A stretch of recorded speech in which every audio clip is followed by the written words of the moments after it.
Waijua Karume Day, historia, maisha ya uongozi na kila kitu kinachomhusu Shehe Abeid Amani Karume. Wakijua sisi tupo tayari. Wewe je? Twende tukaone. Mtazamaji wa Pashaki TV, karibu katika kipindi hiki ambapo leo tarehe 7 Aprili kila mwaka Tanzania tunaadhimisha maadhimisho ya kumbukizi ya kifo cha hayati Abeid Amani Karume aliyekuwa rais wa kwanza wa Zanzibar. Na hapa nipo nao wachambuzi. Jina langu ni Lestituta Mkongo. Niwapatie fursa na wasaa mzuri kwa ajili ya kuwatambulisha ili uweze kufahamika. Asante sana. Mimi ni Norbert Easton Kiponda, mwanafunzi wa shahada ya awali katika sanaa ya siasa na utawala wa umma ya Chuo Kikuu cha Dodoma. Asante. Jina langu ni Pascasius Ndio Mugabe, mwanafunzi wa shahada ya awali katika sayansi ya siasa na utawala wa umma Chuo Kikuu cha Dodoma. Nakushukuru sana. Jina langu ni Yasin Sharif Simon, ni mwanafunzi wa Chuo Kikuu cha Dodoma, idara ya sayansi ya siasa na utumishi wa umma. Asante sana. Mtazamaji, nikukumbushe tu usikose kulike, comment, lakini pia na kushare kile ambacho tutaenda kukijadili hapa. Bila kupoteza muda, moja kwa moja tuende kuangazia yale ambayo tumeweza kuiandaa. Nikianza na wewe Kiponda. Tunavyozungumzia Karume Day, hebu pengine tueleze kiufupi tuweze kujua Karume Day ni nini. Karibu sana. Asante sana.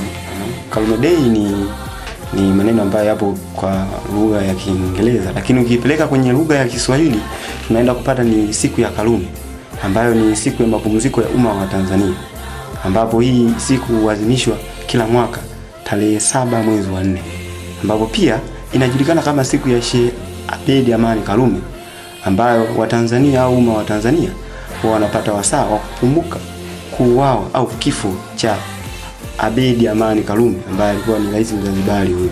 Sasa ambaye alifariki kwa kifo tarehe 7 mwezi wa 4 mwaka 1972. Lakini pia ndiye shujaa ambaye kwenye medani za kisiasa alikuwa ni rais wa kwanza wa Jamhuri ya Zanzibar, lakini pia ni makamu wa kwanza wa rais wa Jamhuri ya Muungano wa Tanzania. Asante sana. Kwa hiyo tunakumbukiza siku ya kifo cha shujaa rais wa kwanza Zanzibar. Nikija kwako Ndio Mugabe, hebu tueleze kiufupi tuweze kumfahamu huyu Karume ni nani?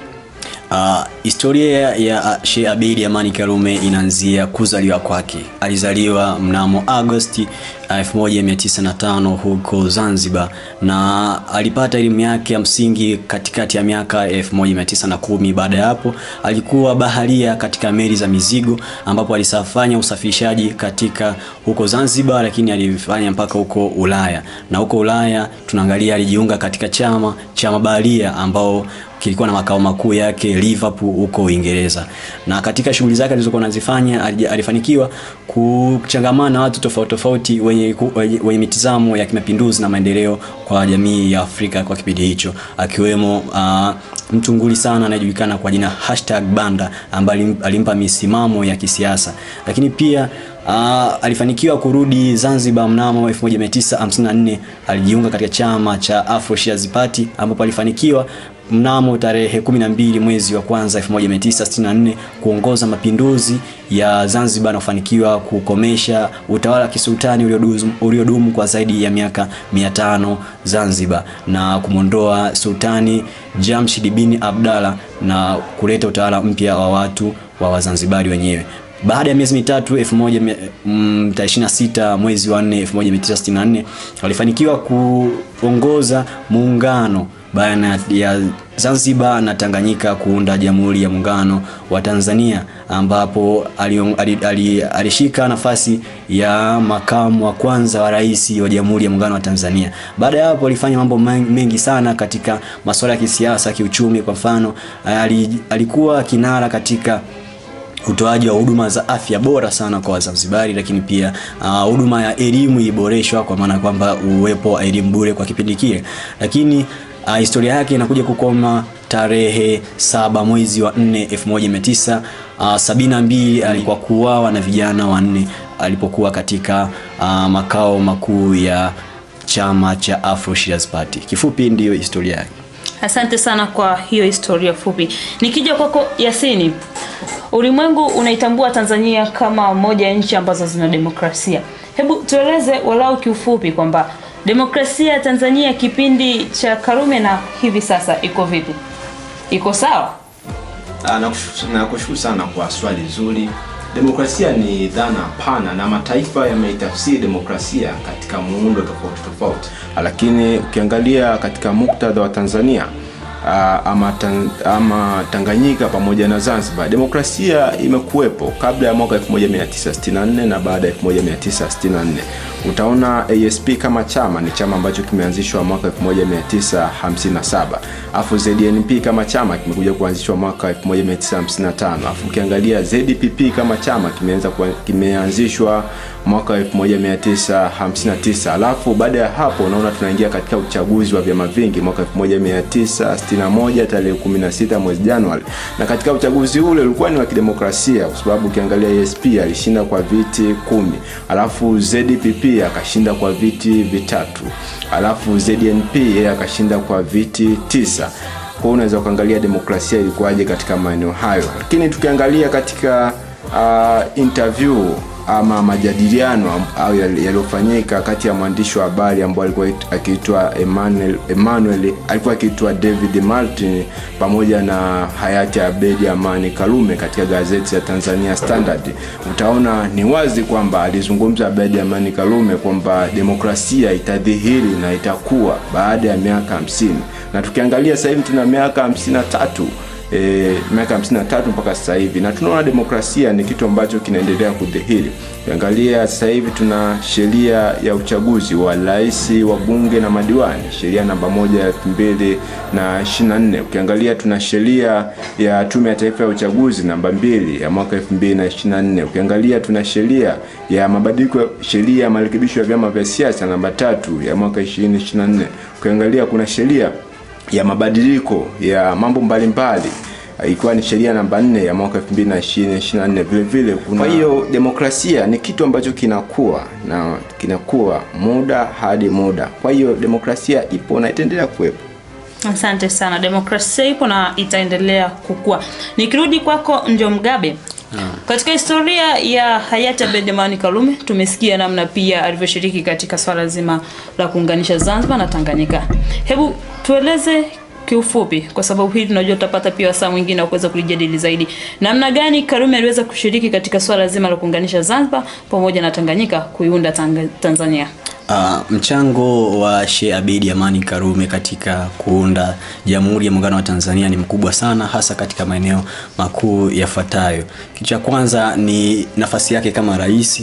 Uongozi wake katika serikali ya mapinduzi ya watu wa Zanzibar ilimpa nafasi ya kuongoza mazungumzo ya amani baina yake pamoja na Mwalimu Julius Kambarage Nyerere kuunda Tanzania. Lakini kitu kingine ambacho tunasema kikwepeki ni namna yake ya uongozi ya kuwa na moyo wa kuleta umoja wa kitaifa ambao ulipelekea yeye pamoja na Kambarage Mwalimu Julius Kambarage Nyerere kufanya mazungumzo ya amani yaliyofanyika mnamo tarehe 22 mwezi wa 4 1964 yaliyopelekea kusaini mikataba iliyojulikana kama Article of Union ambayo ilirasimisha muungano baina ya Tanzania na Zanzibar. Lakini pia tunaona nafasi yake katika muungano baada ya kuwa baada ya kuwa muungano umeundwa, akawa ni mwenyekiti wa Baraza la Mapinduzi ya Zanzibar, lakini akawa ni makamu wa kwanza wa rais wa Jamhuri ya Muungano wa Tanzania. Ile nafasi ilimpa nafasi ya kuwasilisha mambo ya Zanzibar katika serikali ya muungano na kutetea maslahi ya watu wa Zanzibar na kuunda umoja wa kitaifa. Asante sana. Nikirudi kwako Yasini, tunaona kipindi cha wakati hayati Karume akiwepo, tuliona Zanzibar pamoja na Tanzania kiujumla ikiwa imeendelea katika viwanda. Mfano mzuri ni kile kiwanda cha kutengeneza sufuria. Lakini hivi leo tunaona hivyo viwanda vimekufa. Unadhani sasa changamoto ni nini ama tatizo ni lipi lililopelekea hivi viwanda visiendelee? Nakushukuru sana. Kwa mujibu wa aliyewahi kuwa waziri wa viwanda na biashara, Mheshimiwa Amani Abedi Karume, nchi yoyote ambayo viwanda hutengenezwa na serikali au huanzishwa na serikali na vikaendeshwa na serikali, automatic viwanda hivi huwa kukua inakuwa ni ngumu, ufanisi wake unakuwa ni mdogo. Vile vile ukiangalia viwanda vile ambavyo vilikuwepo Zanzibar muda ule vilikuwa ni viwanda vya kutengeneza bidhaa na kuuza pale pale Zanzibar, na vingine vikiuzwa na bidhaa nyingine zikiuzwa hapa Tanzania bara, sasa maeneo ya Dar es Salaam. Kwa tulikuwa hatuuzi nje, kwa hiyo ufanisi wake ulikuwa ni mdogo sana, na bidhaa yote ukiuza nje ndio unatengeneza, ndio uchumi unakuwa. Na vile vile ukizingatia kwamba tulikuwa tukichukua malighafi kutoka nje ya nchi, hususan aluminium ni malighafi ambayo tulikuwa tukichukua kutoka Ujerumani, tunaichukua kwa kutumia fedha ya kigeni, na ilifikia wakati ile fedha ya kigeni ambayo tulikuwa tukiitumia kununua malighafi ilikuwa ni haba, ilikuwa haipatikani Tanzania, ilikuwa haipatikani Zanzibar. Kwa hiyo mfano kizungumzia kuna mwaka wa 1973 ilikuwa ni kipindi cha oil crisis, yani mafuta yakapanda bei. Mafuta yalipopanda bei, basi ile jambo la ile malighafi ikawa ni haba, haipatikani. Kwa ile fedha ya kigeni ikawa haipatikani nchini, hivyo ikapelekea viwanda vyetu vizorote kipindi kile. Lakini mpaka sasa tunaweza tukasema viwanda vipo katika hatua nzuri. Kwa mujibu wa shirikisho la viwanda, tarehe 25 mwezi Machi mwaka 2025 kuna sensa maalum ambayo itafanyika Tanzania bara pamoja na Zanzibar kuangalia kuna viwanda vingapi na hali ya viwanda. Ile ripoti itatupa uwanda mpana wa kuangalia hali ya viwanda ikoje. Lakini mpaka sasa na ukiangalia kuna mikoa ambayo inaendelea kufanya vizuri. Ukiangalia Pwani sasa hivi wana viwanda 1335. Kuna viwanda vikubwa, viwanda vidogo na viwanda vya kati. Na ukiviangalia viwanda hivi vinaendelea kufanya vizuri sana. Mfano, ukiangalia katika eneo la Pwani tu wana export au wanauza bidhaa ambayo tunasema ni drip. Tunajua ile drip ya Australia inaita vile, ingawa lugha yake sijafahamu vizuri. Tuna export au tunauza nje lita milioni 2 na kuendelea. Unaweza kuangalia namna gani katika eneo la viwanda taifa linaendelea kufanya vizuri. Nakushukuru sana.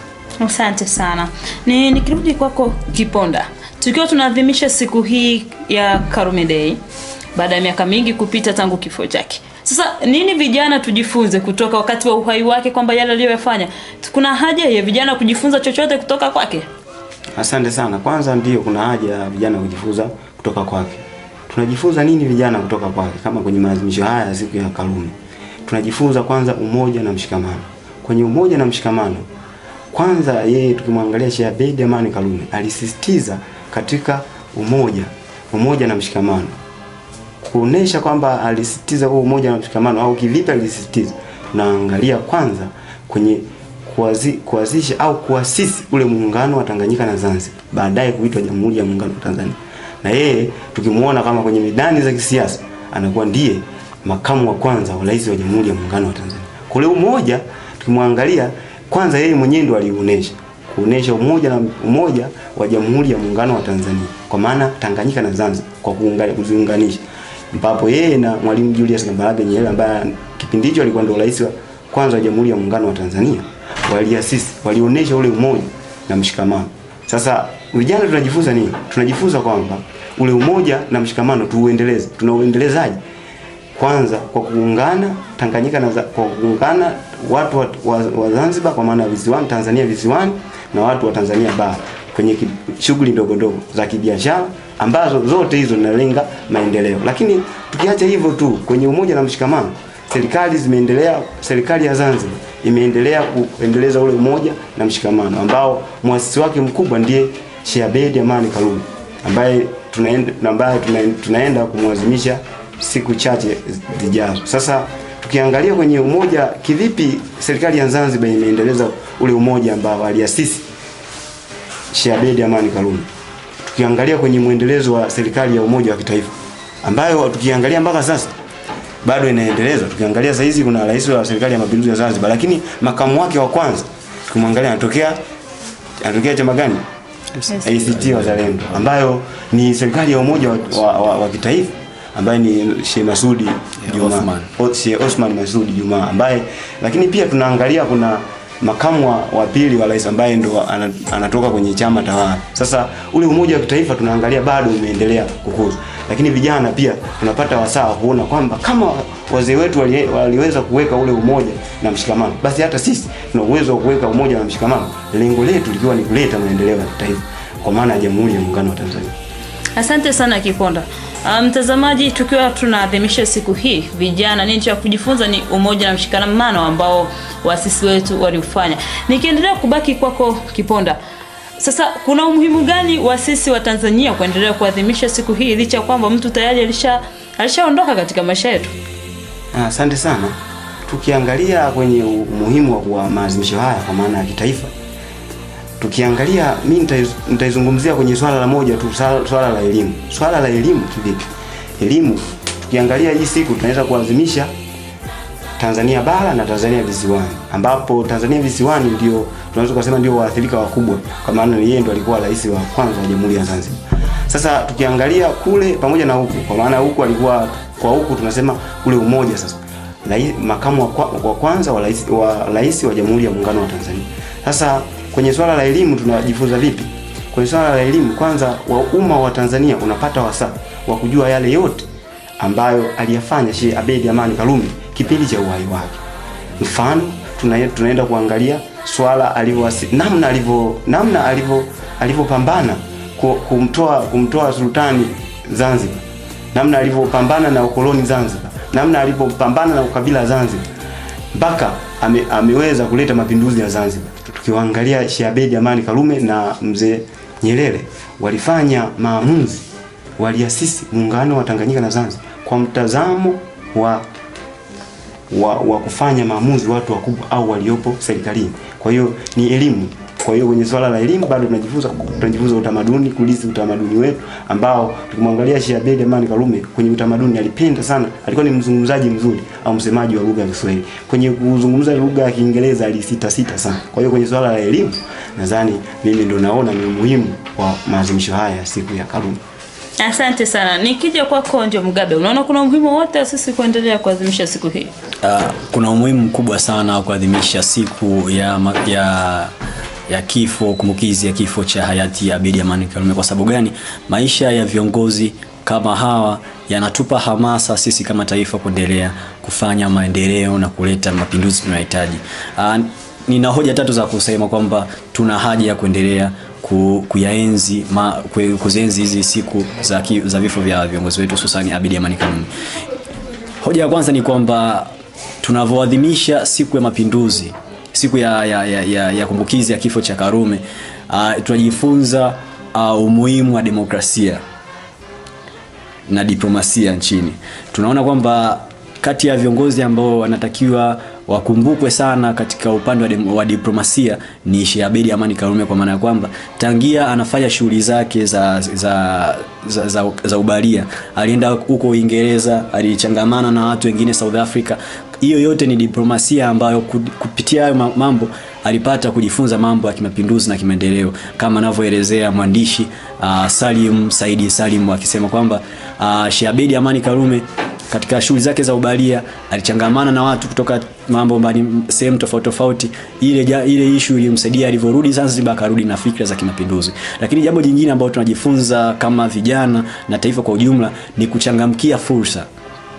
Tunaona Sheikh Abeid Amani Karume hakusubiri kuajiriwa kama vijana wengi ambao tuna changamoto sasa hivi. Katika umri wa miaka 17 kama anavyosema mwandishi Saidi Salim anasema katika umri wa miaka 17 Sheikh Abeid Amani Karume alikuwa tayari ashajiingiza katika shughuli za kibalia ambazo zilimuingizia kipato na mwisho wa siku akaja kuwa kama kiongozi wa kitaifa. Lakini kitu kingine ambacho tunajifunza sisi kama vijana ni kwamba tuendelee kupigania taifa letu kwa moyo wa uzalendo. Kwa maana kwamba tumemwona Sheikh Abeid Amani Karume akitanguliza si maslahi yake, alitanguliza maslahi ya wananchi wote aliokuwa anaongoza. Tumeangalia kwamba kule Zanzibar kulikuwa na changamoto za kibaguzi ambazo zilikuwa zinaendelea, lakini aliona kwamba suluhisho la changamoto kama hizo ni kuleta umoja wa kitaifa ambao ulipelekea mwisho wa siku akaunganisha Zanzibar na Tanganyika kuunda Jamhuri ya Muungano wa Tanzania.